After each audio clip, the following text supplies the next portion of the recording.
प्रदेश के टॉप 10 छात्रों का, जिन्होंने हाई स्कूल और इंटरमीडिएट की परीक्षा में मेरिट में स्थान प्राप्त हुआ है, उनका सम्मान यहां पर आयोजित हो रहा है। और जनपद स्तर पर जिन्होंने मेरिट में स्थान प्राप्त किया है, उन्हें जनपद स्तर पर आज जनप्रतिनिधियों के द्वारा सम्मान किया जा रहा है। इस पूरे आयोजनों में, चाहे वह माध्यमिक शिक्षा की, सीबीएसई की, आईसीएसई बोर्ड की परीक्षाओं में जिन छात्र छात्राओं ने मेरिट में स्थान प्राप्त किया और आज उन्हें प्रदेश भर में सम्मान किया जा रहा है, लखनऊ में आयोजित इस कार्यक्रम में और जनपद स्तर पर भी आयोजित कार्यक्रमों में मैं उन सबके अभिभावकों का हृदय से अभिनंदन करता हूं, छात्रों का हृदय से बधाई देता हूं और माध्यमिक शिक्षा परिषद और सभी बोर्डों के जुड़े हुए अधिकारियों को हृदय से धन्यवाद भी देता हूं, जिन्होंने एक निष्पक्ष और पारदर्शी परीक्षा प्रणाली के माध्यम से एक स्वस्थ प्रतिस्पर्धा को आगे बढ़ाने में मदद की और जिसका परिणाम है कि मेरिट के आधार पर छात्रों ने अपने आप को साबित किया है, जिनमें से 8 छात्रों को अभी यहाँ मंच पर हम लोगों ने सम्मान किया है। नेशनल गेम में भी हमारे छात्रों ने माध्यमिक स्तर पर जो प्रदर्शन किया है वो बहुत बेहतरीन रहा है, जिसके बारे में मैं आगे चर्चा करूंगा।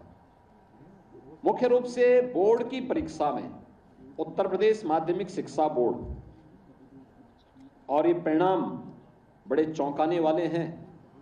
अगर आप देखेंगे तो आप भी चौंकेंगे। खासतौर पर हाई स्कूल और इंटरमीडिएट की परीक्षा में उत्तर प्रदेश के अंदर 27,32,000 छात्र इसमें अपीयर हुए थे, जिसमें बालिकाएं 12,82,521 थी और बालक 14,49,644 थे। और इंटरमीडिएट में 27,05,009 ये बालक और बालिकाएं अपीयर हुई थी, जिनमें बालिकाओं की संख्या 12,46,306 और बालकों का 14,58,000 है। यानी अपीयर होने में तो बालक ज़्यादा हैं, लेकिन मेरिट जब आई तो मेरिट में जब रिजल्ट आया तो रिजल्ट में बालिकाओं का प्रतिशत था 93.87% और बालकों का था 86.66%। यानी बालिकाओं ने इसमें हाथ आगे बढ़ाया है और उन्होंने मेरिट में भी वे संख्या में ज़्यादा हैं, रिजल्ट भी उन्हीं की बालिकाओं का ज़्यादा अच्छा आया है। और ऐसे ही इंटरमीडिएट में बालिकाओं का प्रतिशत जो रहा है पास होने का वह 86.37% था और बालकों का ये केवल 76.60% था। तो ये चीज़ें दिखाती हैं कि बालिकाएं ज़्यादा मेहनत करती हैं, बालक मेहनत करने में थोड़ा पीछे हैं। तो मैं इन सभी बेटियों को हृदय से बधाई देता हूं, स्पेशल रूप से जिन्होंने बहुत अच्छा यहाँ पर स्थान प्राप्त किया है। इसमें अगर हम मेरिट की जब बात करते हैं तो अगर आप देखेंगे प्रदेश की टॉप 10 रैंक जो प्राप्त हुई है उत्तर प्रदेश माध्यमिक शिक्षा परिषद में, तो इसमें हाई स्कूल में अगर आप देखेंगे तो इसमें हाई स्कूल में जो बॉयज केवल 24 और बालिकाएं 43 मेरिट सूची में आई हैं। प्रदेश की मेरिट सूची में इन्होंने स्थान प्राप्त किया है, यानी बालकों से लगभग दोगुना। और इंटरमीडिएट में भी दौर भी खराब रहा है, बॉयज केवल 6 ही मेरिट सूची में आए हैं प्रदेश की और बालिकाएं आई हैं 24। तो मैं इन सभी का हृदय से अभिनंदन करता हूं और इन बेटियों को खासतौर पर जिन्होंने अच्छा प्रदर्शन किया है उन सब के प्रति मैं अपनी शुभकामनाएं भी देता हूं। नेशनल गेम में भी हमारे यहाँ के छात्रों ने इस बार जो माध्यमिक शिक्षा के नेशनल गेम्स उत्तर प्रदेश में हुए थे और देश के अलग अलग भागों में भी हुए थे, इसमें से 3 गेम उत्तर प्रदेश में हुए थे। उत्तर प्रदेश के हमारे युवा प्रतिभा ने प्रधानमंत्री जी के खेलो इंडिया खेलो और फिट इंडिया मूवमेंट से प्रेरित होकर के उत्तर प्रदेश के नौजवानों ने, खासतौर पर हमारे माध्यमिक शिक्षा से जुड़े हुए नौजवानों ने बहुत अच्छा प्रदर्शन किया है। और प्रदर्शन के रूप में अगर आप देखेंगे तो ये बेहतरीन प्रदर्शन इस बात का गवाह है कि खिलाड़ी और भी अच्छा प्रदर्शन कर सकते थे। जैसे 68वीं राष्ट्रीय विद्यालय खेल प्रतियोगिता में उत्तर प्रदेश के 363 खिलाड़ी छात्र छात्राओं ने इसमें भाग लिया था और इसमें 363 खिलाड़ियों में 179 पदक इन्होंने प्राप्त किए हैं, जिनमें 51 स्वर्ण पदक, 46 रजत पदक और 82 कांस्य पदक हैं। ये नेशनल गेम्स में स्थान प्राप्त करने वाले माध्यमिक शिक्षा परिषद से जुड़े हुए विभिन्न विद्यालयों के इन छात्र छात्राओं को भी मैं हृदय से बधाई देता हूं, अपनी शुभकामनाएं देता हूं।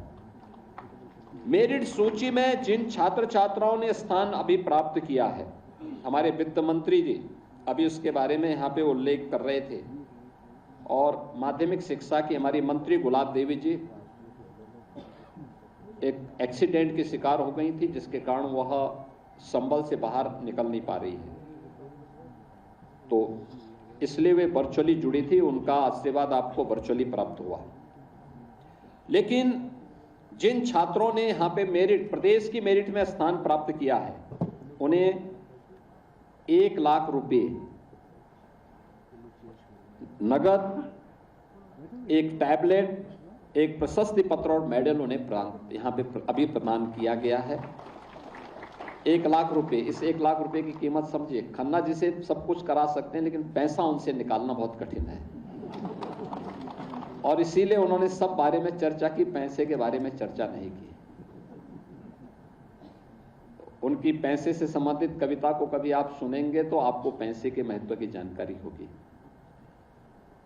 और जनपद स्तर पर जिन बच्चों को आज हमारे जनप्रतिनिधिगण सम्मानित कर रहे हैं, ये जिले की मेरिट में जो बच्चे आए हैं, उन बच्चों को 21,000 रुपये धनराशि, एक टैबलेट, प्रशस्ति पत्र और मेडल उन्हें जनपद स्तर पर प्रदान किए जा रहे हैं।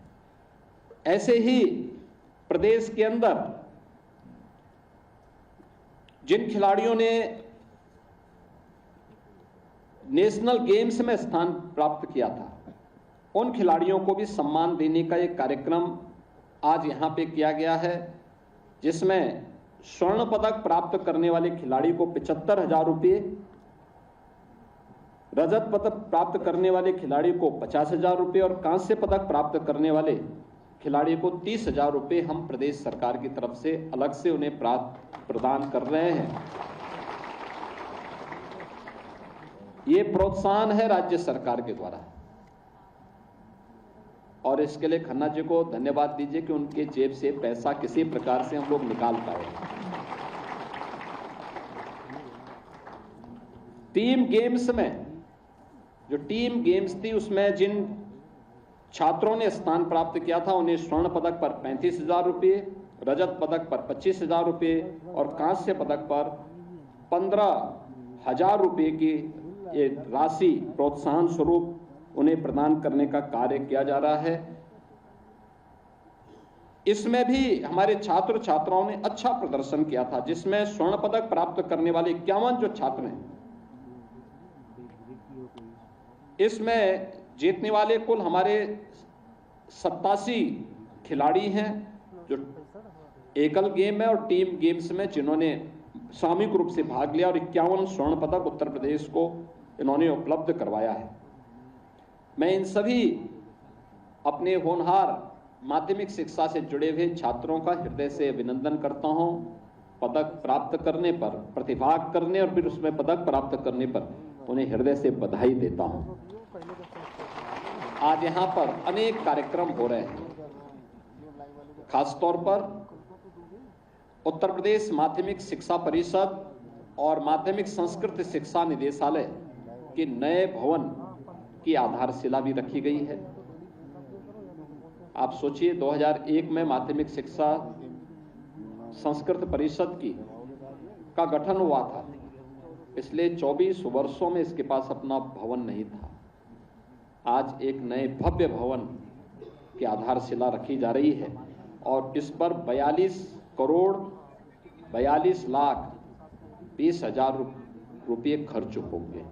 एक भव्य भवन बनाया जा रहा है जिसमें संस्कृत शिक्षा परिषद और संस्कृत माध्यमिक संस्कृत शिक्षा निदेशालय का गठन होगा। इसमें उनकी भव्य लाइब्रेरी भी होगी।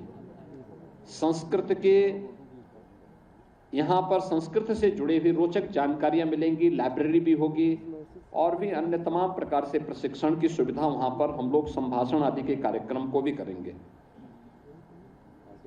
लखनऊ में जगत नारायण रोड पर जो राजकीय बालिका इंटरमीडिएट कॉलेज है, काफी पुराना कॉलेज है। सरकार के अंतर्गत हम लोगों ने गवर्नमेंट इंटर कॉलेजेस को एक नए भवन के रूप में बदलने की जिस कार्रवाई को आगे बढ़ाया था, उसी क्रम में आज हम इस भवन के लिए भी, इस नया भवन यहाँ पे बनना है, इस नवीन भवन के लिए भी 48,92,80,000 करोड़ रुपए स्वीकृत किए गए हैं। उसका भी शिलान्यास आज यहाँ पर हुआ है। मैं इस पूरे विद्यालय को भी हृदय से बधाई देता हूँ। एक भव्य भवन बनेगा। ऐसे ही राजकीय बालिका इंटर कॉलेज मलिहाबाद, इसके लिए भी, इसके नवीन भवन के लिए 10,36,00,000 रुपए इन्हें यहाँ पर उपलब्ध करवाए जा रहे हैं। तो संस्कृत के दो विद्यालय जिन बहुत पुराने जर्जर भवन थे, एक चंदौली में और एक भदोई में, श्री काशीराज राजकीय संस्कृत माध्यमिक विद्यालय चकिया, ये इसमें 100 बेडेड छात्रावास के साथ, क्योंकि संस्कृत में अगर छात्रावास की व्यवस्था नहीं है तो उन बच्चों के लिए कठिनाई हो जाती है। पारिवारिक स्थिति ऐसी नहीं होती है कि वे किराए पे रह सके, तो छात्रावास ही नहीं बल्कि उनके लिए लॉजिंग और फूडिंग दोनों व्यवस्था होनी चाहिए, जिससे वे अच्छा अध्ययन कर सके। और वहाँ पे शिक्षक देने के साथ साथ तो एक काशीराज राजकीय संस्कृत माध्यमिक विद्यालय चकिया चंदौली के लिए छात्रावास समेत नवीन भवन के निर्माण के लिए हम लोग आज यहाँ पे 10,31,00,000 रुपए इसके लिए स्वीकृत करके इसका शिलान्यास कर रहे हैं। और काशीराज राजकीय संस्कृत महाविद्यालय ज्ञानपुर भदोई के लिए, इसके लिए भी 9,65,60,000 रुपये, इसमें भी 100 बेडेड का एक छात्रावास और नवीन भवन का निर्माण यहाँ पे होना है। संस्कृत के उन्नयन और उत्थान के लिए सरकार के द्वारा अपने ऋषि संस्कृति के प्रति कृतज्ञता ज्ञापित करने का एक प्रयास है। हम लोगों ने पिछली बार व्यवस्था की थी कि संस्कृत के अध्ययन करने वाले बच्चों के लिए पूर्वा से लेके यानी 6ठी क्लास से लेकर के और आचार्य तक और पीएचडी तक की शिक्षा जो भी अर्जित कर रहे हैं, इसमें शोध कर रहे हैं, उनके लिए प्रत्येक छात्र छात्रा के लिए हमने स्कॉलरशिप अनिवार्य की थी कि उनको हम अनिवार्य रूप से उनको छात्रवृत्ति देंगे, जिससे वे संस्कृत के प्रति जागरूकता उनमें आ सके। संस्कृत की मान्यता उन्हीं संस्थानों को हम दे रहे हैं जो बच्चों के रहने की व्यवस्था दे सके और उनके खाने की व्यवस्था भी कर सके, क्योंकि संस्कृत को प्रोत्साहित किए जाने की आवश्यकता है। यह हमारे भारतीय संस्कृति की आत्मा है और यह भारतीय संस्कृति की आधारशिला है। और इस दिशा से सरकार ने जो प्रयास प्रारंभ किए हैं, प्रोजेक्ट अलंकार में दूसरा अभियान है हमारा, जो निजी प्रबंधन के द्वारा संचालित सरकार की सहायता प्राप्त संस्थाओं का है। इसमें 75% पैसा सरकार दे रही है जो जर्जर भवन हो चुके हैं, और 25% धनराशि यह निजी प्रबंधन को जुटानी है। वो अपने स्रोत से दें, सांसद विधायक निधि से दें या किसी अन्य निधि से दें, जन सहयोग से वो 25% धनराशि वे इकट्ठा करेंगे और उसके लिए भी नवीन भवन के लिए हम लोग धनराशि यहाँ से उपलब्ध करवाने का काम कर रहे हैं। और इसमें भी काफी बड़ी संख्या में विद्यालयों का पुनरुद्धार हुआ है। और तीसरा है संस्कृत के जर्जर भवनों के लिए। प्रदेश में सैकड़ों ऐसे भवन थे संस्कृत विद्यालयों के जहां पर भवन जर्जर पड़ चुके थे, खंडर हो चुके थे, कोई व्यवस्था नहीं थी। सरकार ने व्यवस्था की है। निजी प्रबंधन 5% पैसा दे, 95% पैसा सरकार देगी और वहां पे भी नवीन भवनों का निर्माण होना चाहिए, पुस्तकालय का निर्माण होना चाहिए, डिजिटल लाइब्रेरी बननी चाहिए, अच्छी वहां पे स्मार्ट क्लासेस वहां पे भी बनने चाहिए, जिससे संस्कृत पढ़ने वाले बच्चों को हम डिजिटल युग में उन्हें भी डिजिटल क्रांति का ज्ञान करा सकें। ये एक नया इनिशिएटिव है सरकार के स्तर पर, जिसको हम आगे बढ़ाने का काम कर रहे हैं। और आज अभी आपने देखा होगा एक MOU यहां पे किया गया है, ये माध्यमिक शिक्षा परिषद के बीच में, और साथ साथ यहां पर हम लोगों ने टाटा कंसल्टेंसी के साथ और जो यहां पे टाटा नेल्को तथा यास्कावा, ये जापान की कंपनी है, इनके अधिकारियों के साथ एक MOU यहां पे हुआ है।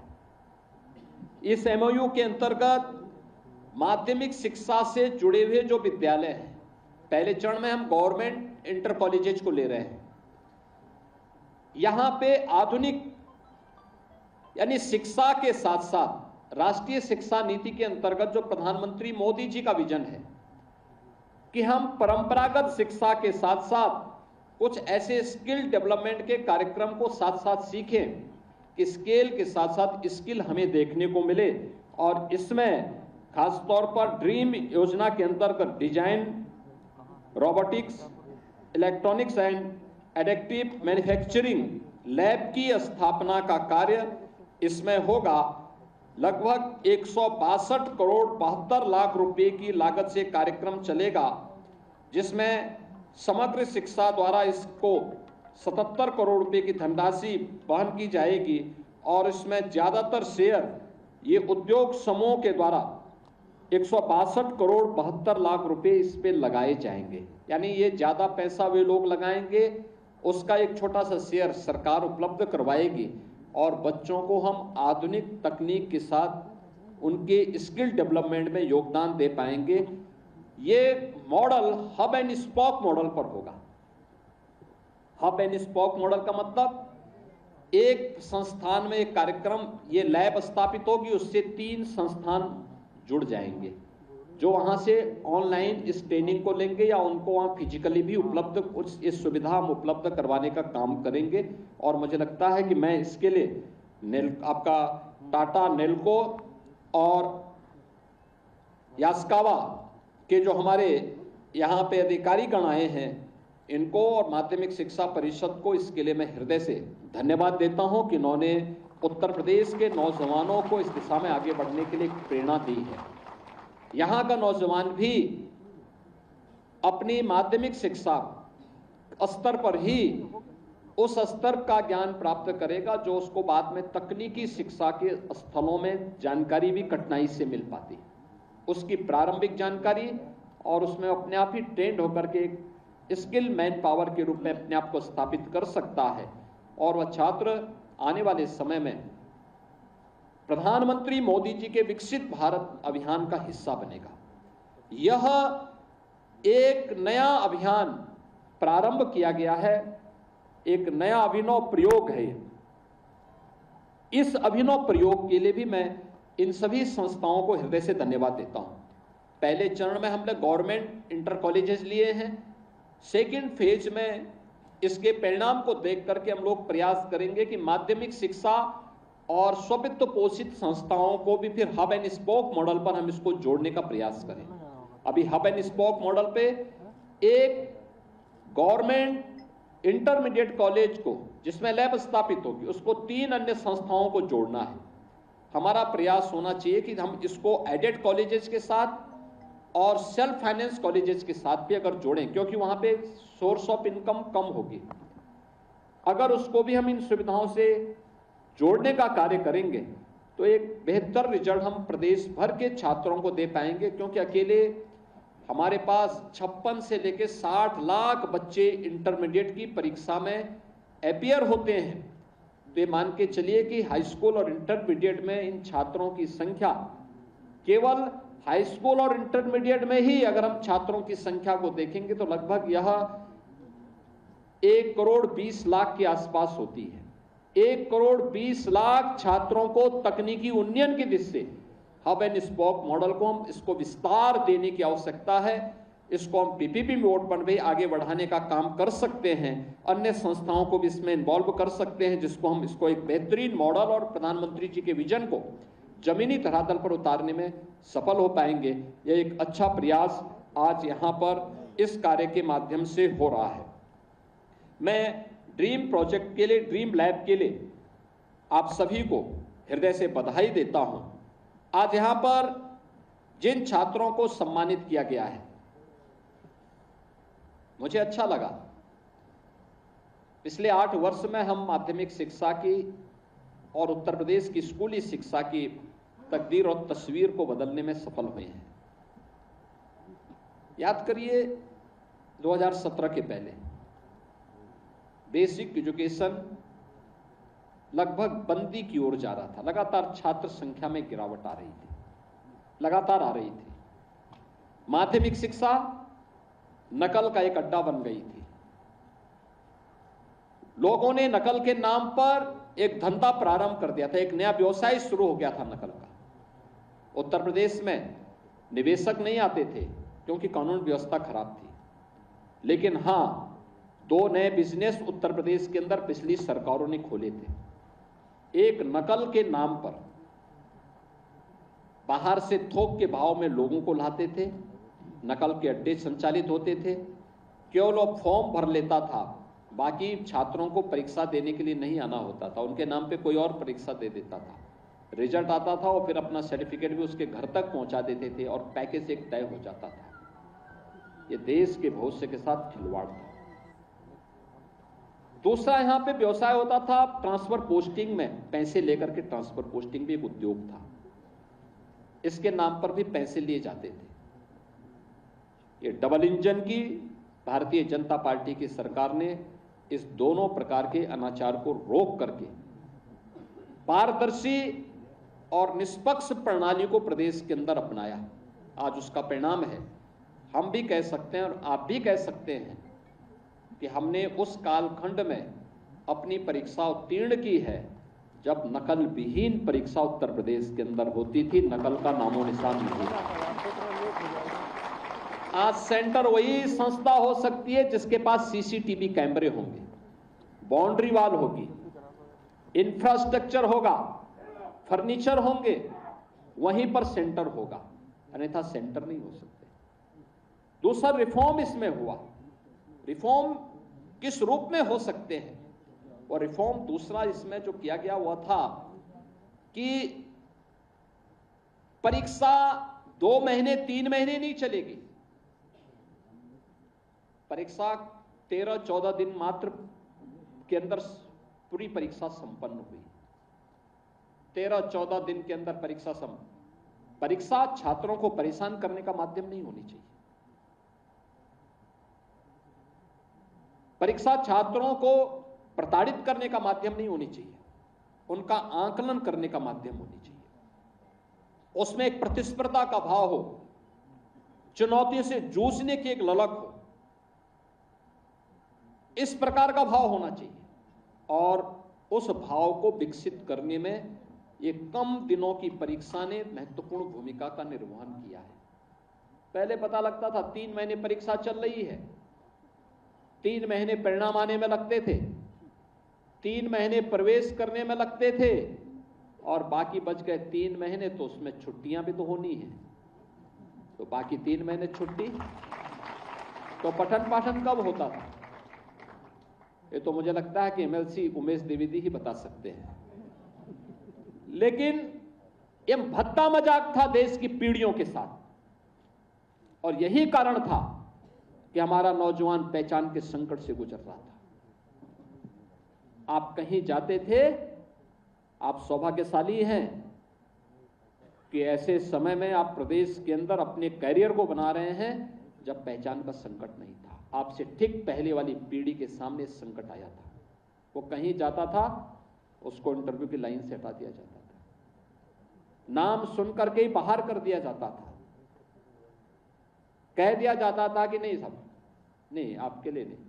और उत्तर प्रदेश की पहचान तो ऐसी बना दी गई थी कि धर्मशाला की बात छोड़ी, होटल में भी लोग कमरा नहीं देते थे, किराए पे भी लोग नहीं देते थे।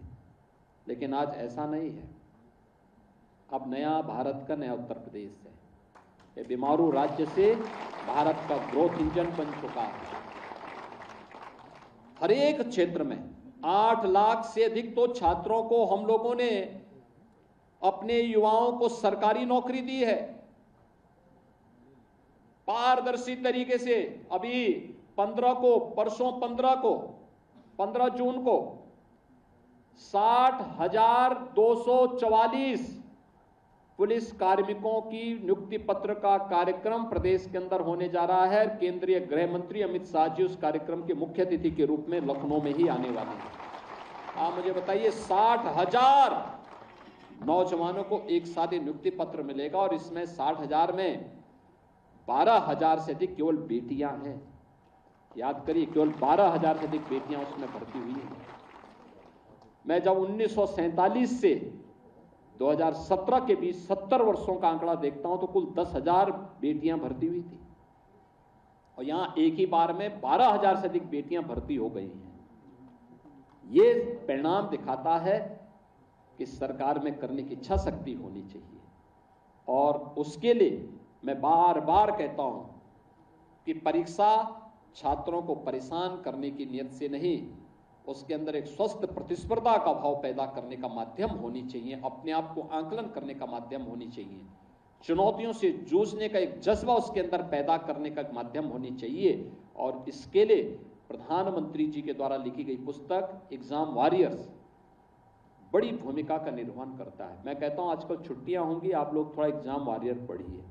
नहीं है तो मेरिटोरियस छात्रों को मैं माध्यमिक शिक्षा परिषद से कहूंगा कि हर बार मेरिटोरियस छात्रों को वो पुस्तक जरूर दिया करिए, या लाइब्रेरी में, विद्यालयों की लाइब्रेरी में उस पुस्तक को रखो। ये बच्चे पढ़ें तो एग्जाम वॉरियर को, देखें तो एग्जाम वॉरियर को। जो महत्वपूर्ण बातें प्रधानमंत्री जी ने उसमें कही हैं, उनको हम थोड़ा भी अपने जीवन में अंगीकार कर लेंगे तो फिर जीवन की कोई चुनौती आपके सामने चुनौती नहीं रहेगी, आसान हो जाएगी, बहुत आसान हो जाएगी। उस दिशा में हमें अपने आप को तैयार करना होगा। पढ़ाई के साथ साथ एक दूसरे के प्रति सम्मान का भाव भी होना चाहिए।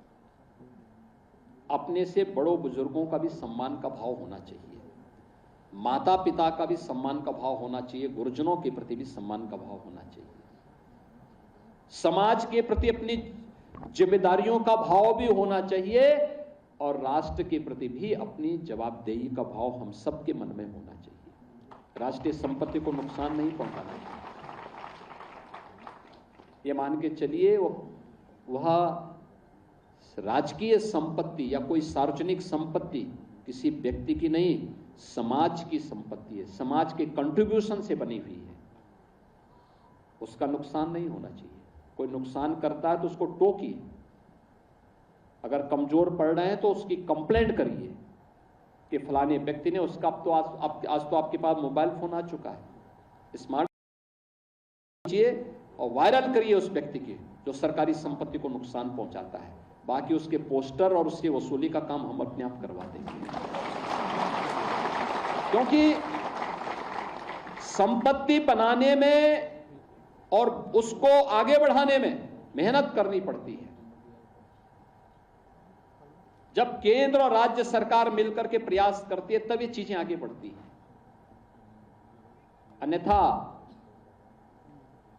उजाड़ने में समय नहीं लगता। और ये सार्वजनिक संपत्ति राष्ट्र की संपत्ति है, हम सबकी सामूहिक जवाबदेही का हिस्सा है, उस पर हमें ध्यान देना होगा।